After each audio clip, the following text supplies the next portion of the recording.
नमः संस्कृताय मित्राणि। मित्रों, आज अभिज्ञान शाकुंतलम की सुभाषित सूक्तियों के साथ में रेणु मैम उपस्थित हूँ। तो आइए देखते हैं कुछ सूक्तियाँ। पहली सूक्ति है, आत्मनु नगरम प्रविश्यांतः पुर समागत इतो गतं वृत्तान्तं स्मृति वा न वा इति। पहली सूक्ति क्या है? आत्मनु नगरम प्रविश्यांतः पुर समागत इतो गतं वृत्तान्तं स्मृति वा न वा इति। मित्रों, ये कौन कहता है? इस सूक्ति को कौन कहता है कि राजा अपने नगर में प्रवेश करने के बाद अंतःपुर की स्त्रियों से मिल करके यहाँ की बातों को स्मरण भी करेगा या नहीं? ऐसा कौन कहता है? कौन ये सोच करके दुखी होता है? तो दुखी होने वाला पात्र कौन सा है? अनसुईया का। मित्रों, यहाँ पे शकुंतला की दो सखियाँ हैं, एक प्रियंवदा, एक अनसुईया, जिसमें अनसुईया बहुत ही गंभीर है और प्रियंवदा हंसी मजाक करने वाली। तो ऐसी गंभीर बातों को कौन सोच सकता है? अनसुईया ही सोच सकती है। तो ये अनसुईया का कथन है। और आइए दूसरा देखते हैं, दूसरी सूक्ति किसकी है? न तादृशा, कौन सा है? न तादृशा आकृति विशेषा गुण विरोधिनो भवन्ति। न तादृशा आकृति विशेषा गुण विरोधिनो भवन्ति। ये किसकी सूक्ति है? मतलब उस प्रकार की सुंदर आकृतियाँ गुणों से रहित नहीं होती हैं। ये बात से ही एकदम जाहिर हो रहा है कि प्रियंवदा की सूक्ति है। प्रियंवदा कहती है अनसुईया से कि इस प्रकार की सुंदर आकृतियाँ गुणों की विरोधी नहीं होती हैं। मतलब निश्चिंत रहो, दुष्यंत ऐसा नहीं करेंगे, क्योंकि दुष्यंत की जो आकृति है, जो बनावट है, बहुत ही सुंदर है। तो आइए अगली सूक्ति पर चलते हैं। तीसरी सूक्ति है, गुणवते कन्यका प्रतिपादनी एत्ययं तावत् प्रथमः संकल्पः।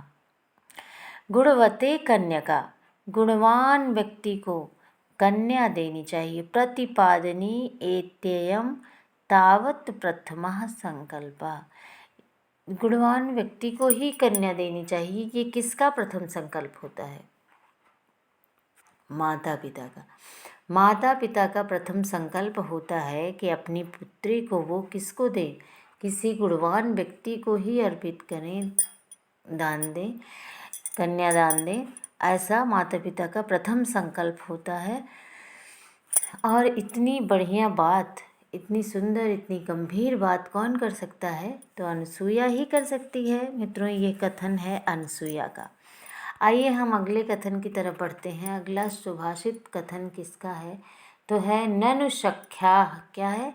ननु सख्याः शकुंतला सौभाग्य देवता अर्चनीया। किसको कहती है? सखी शकुंतला के सौभाग्य देवता की भी पूजा करनी है। इस चतुर्थ अंक में जब दुष्यंत और शकुंतला का गांधर्व विवाह हो चुका है, तो फूलों को चुनते समय अनसुईया कहती है प्रियंवदा से कि प्रियंवदा, थोड़े से फूलों को और ले लो, थोड़ा और फूल चाहिए, क्योंकि हमारी सखी शकुंतला के सौभाग्य देवता माने पति देवता की भी पूजा करनी है। सौभाग्य देवता से मतलब पति ही है। तो ये कथन है अनसुईया का। अगला देखते हैं, सखी अतिथि नाम एव निवेदितम। किसको पहले सुनाई देता है? ये भी अनसुईया को ही सुनाई देता है। सखी अतिथि नाम इव निवेदितम।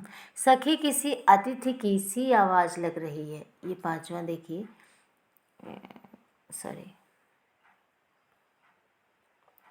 केवल पांचवा। सखी, ये आवाज़ तो अतिथि की, किसी अतिथि की लग रही है।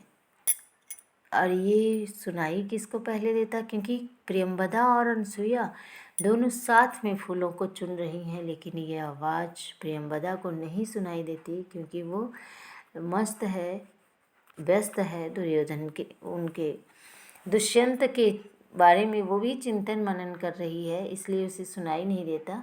तो ये सुनती है अनसुईया। सखी अतिथि नामेव निवेदितम, सखी किसी अतिथि की सी आवाज़ है। तो छठा देखिए, ननु उटज सन्निहिता शकुंतला, ये कौन कहता है? ननु निश्चित रूप से, उटज कुटिया में, सन्निहिता स्थित है, कौन? शकुंतला। शकुंतला तो कुटी पर उपस्थित है, ऐसा कौन कहती है? प्रियंवदा कहती है। अनसुईया जब कहती है कि ये किसी अतिथि की आवाज़ है, दुर्वासा की आवाज़ को सुन करके वो कहती है ये किसी अतिथि की आवाज़ है, तो प्रियंवदा कहती है निश्चिंत रहो, शकुंतला तो है ना उटज में, उटज मानी कुटिया में शकुंतला उपस्थित है, तो क्यों चिंता कर रही हो? तो ये प्रियंवदा का कथन है। अगला है,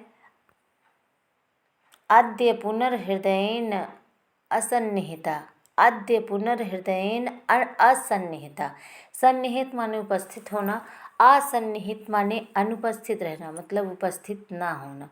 तो मित्रों ये कौन कहता है?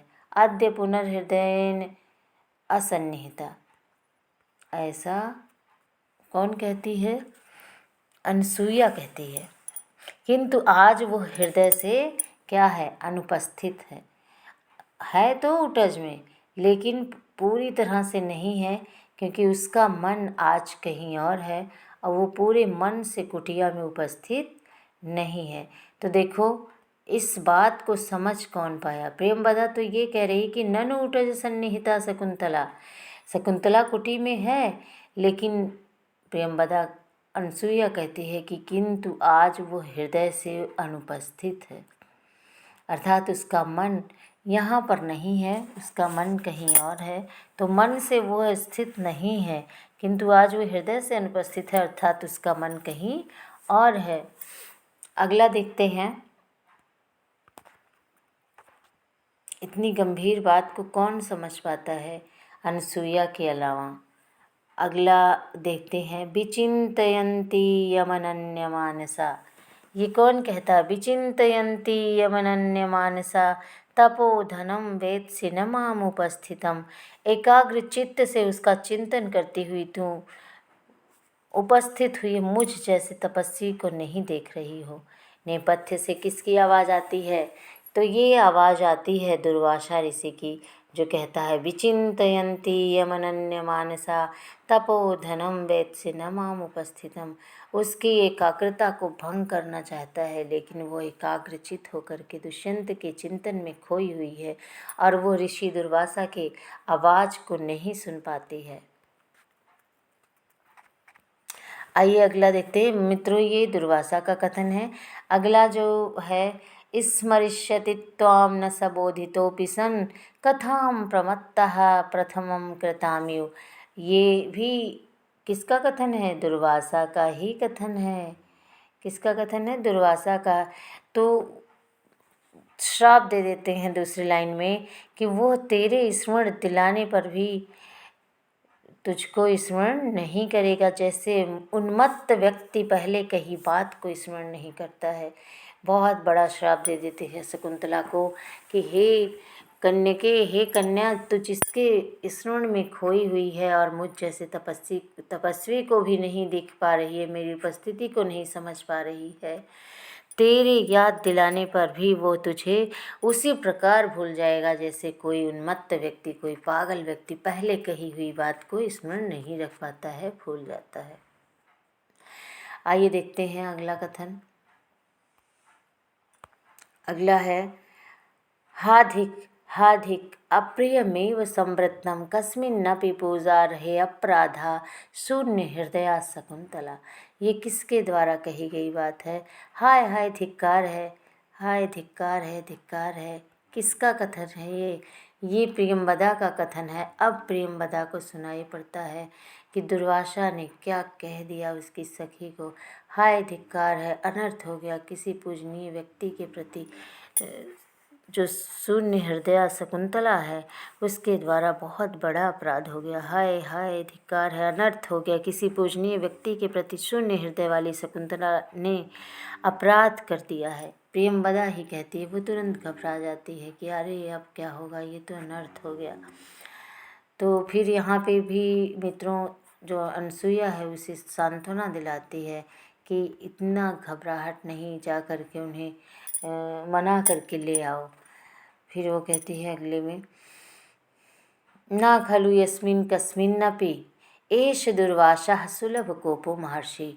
मित्रों ये अनसुईया का नहीं, ये भी किसका कथन है? प्रियंवदा का ही कथन है।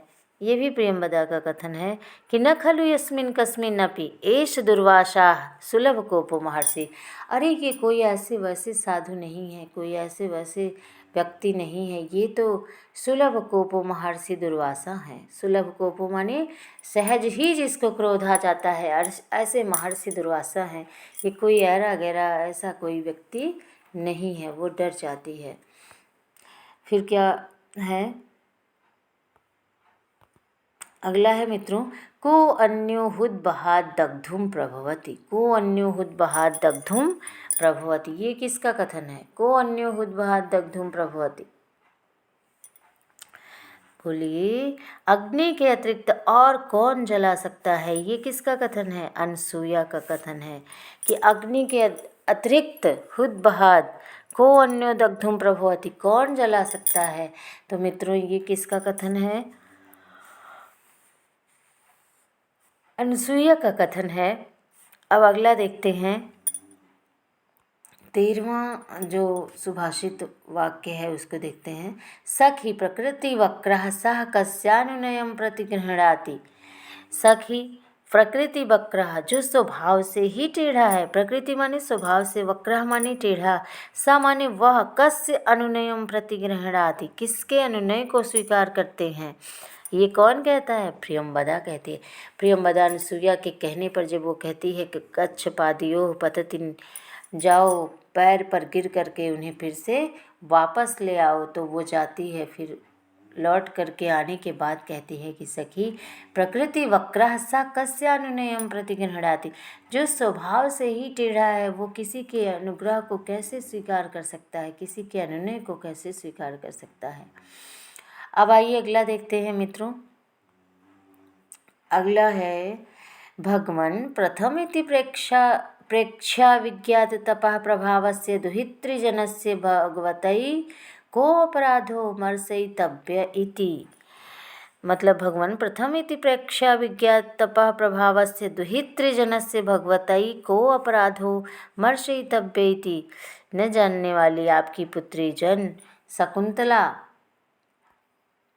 शकुंतला जो है आपके प्रभाव को नहीं समझ पाई। न जानने वाली आपकी पुत्री के समान शकुंतला का ये पहला अपराध है, ऐसा समझ करके उसके अपराध को क्षमा कर दें भगवान। कौन कहता है? प्रियंवदा कहती है। प्रियंवदा का ये भी कथन था।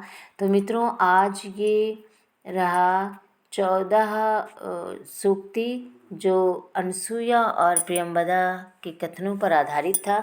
तो हम फिर मिलेंगे अगली वीडियो में कुछ दूसरी सूक्तियों के साथ, अभिज्ञान शाकुंतलम की ही सूक्ति के साथ हम मिलेंगे। लेकिन आज बस यहीं तक मित्रों, आज्ञा दीजिए। नमः संस्कृताय।